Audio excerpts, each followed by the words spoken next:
Welcome back here on Live Impact News on WCNC Plus. I'm Nick Sturdivant. So we've been covering for days now. What's next when it comes when it comes as far as talking about Venezuela, right? So here's what we got. I want to read you the latest from NBC News. So President Donald Trump told NBC News he could launch a second military operation in Venezuela if his acting president stops cooperating. He also said the U.S. may subsidize an effort by oil firms to rebuild the country's energy infrastructure. I want to read you one last thing. A U.S. official told NBC News that a recent classified intelligence assessment determined that top members of the regime, including new acting leader Delcy Rodriguez, were best positioned to lead a stable government if Nicolás Maduro lost power. Now, as you remember, and as we've been covering, we've been talking about that deposed leader, Venezuelan leader, Nicolás Maduro, and his wife, Celia Flores, pleaded not guilty in New York after they were captured in that surprise attack. Maduro in court saying, I am a prisoner of war, still exerting his power there, still saying, hey, I'm still the president there in Venezuela. We want to bring in, and we had him on yesterday afternoon, so I'm thankful that he's able to make it back. Dr. Greg Weeks, Associate Dean of College of Humanities and Earth and Social Sciences, Latin American Studies there at UNC Charlotte. Thank you for joining us again, Dr. Weeks. No, thank you for having me. I know it was a lot I put out there in the beginning, and we continue to get updates seemingly by the minute on what's been playing out in Venezuela and how it impacts sort of everything that's been going on around the world. World leaders are also reacting. Just from those updates I provided, I guess your assessment on what's been playing out the last 48 hours or so. Well, what we've seen, really unlike a lot of U.S. invasions in the past, is that a very quick military operation to remove a president that does not leave U.S. troops on the ground. So we have this interesting situation where you have a dictatorship, and the dictatorship is completely still in power. The vice president was very close to Maduro. So it's not exactly clear what has changed in Venezuela itself. And we'll have to see how the Trump administration maintains control over Delcy Rodriguez sort of from afar, as I said yesterday, by remote control. And really, this is something where things are changing by the hour, just not entirely clear what direction Venezuela is going to take. It's very different from other cases.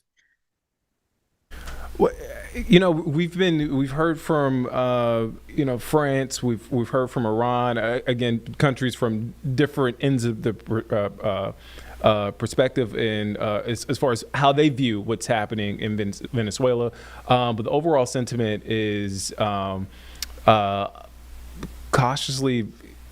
Well, with France, cautiously optimistic, but some pessimism in what's happening there and what's played out. So, what's from your vantage point, the public view of the United States and what's been happening from these countries' perspective? Well, I think what you're seeing is a lot of countries and people within those countries viewing the U.S. as just sort of doing what it wants and not really particularly concerned about international law or sovereignty of other countries. So they wonder, well, what could this lead to? What further things could happen as a result of this? So very cautious. Nobody's shedding any tears about Nicolás Maduro leaving power because he was quite cruel and wouldn't allow elections and shut down all opposition. So he himself isn't really the issue, but it's rather a matter of international law. Can the U.S. simply go and grab people from other countries, leaders of other countries that it doesn't like? And so that's why you're seeing particularly Russia and China. Well, if you can do that near your country, maybe we can do that near our countries. So that's why there's a lot of sort of hesitancy around the world about what the U.S. has done. And that being said, and this is not really a question, I just kind of want to get your thoughts on this. The conversation over Greenland has come back up. When you hear that, and also, again, what's been playing out, your thoughts and your could you provide some context on what's happening there? So Greenland is so different. It's a very different situation. The President Trump has been interested in obtaining Greenland for a long time, but it's different because it's part of a democratic country. An autonomous region of Denmark. It's certainly not a dictatorship. It has not sort of violated the rights of its own people. It's just simply something that the president wants. And so it's different in that way. It's different also is that would require invasion.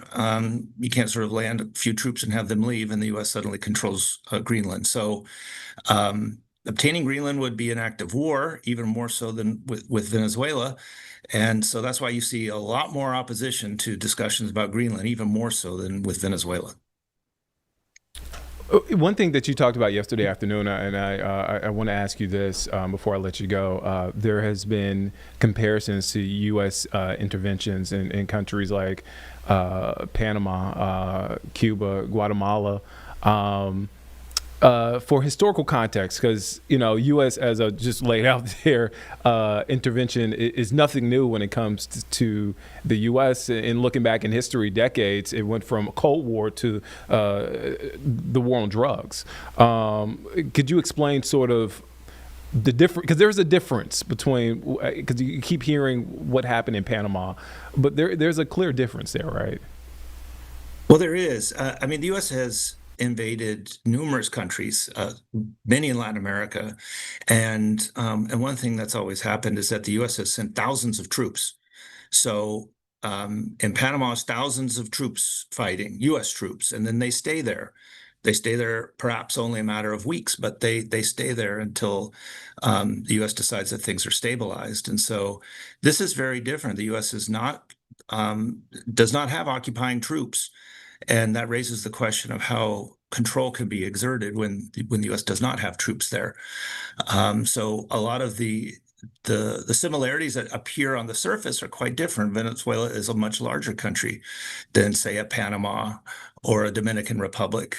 So this is really uncharted territory for doing this from afar. And so we have to watch day by day how this plays out. And as you mentioned just minutes ago, I mean, things are changing seemingly by the hour. And as they do, we would love to check in with you, Dr. Weeks. Thank you for your time again. Associate Dean Dr. Greg Weeks, their College of Humanities and Earth and Social Sciences, Latin American Studies at UNC Charlotte. Thank you for your time, Dr. Weeks. My pleasure. Thank you.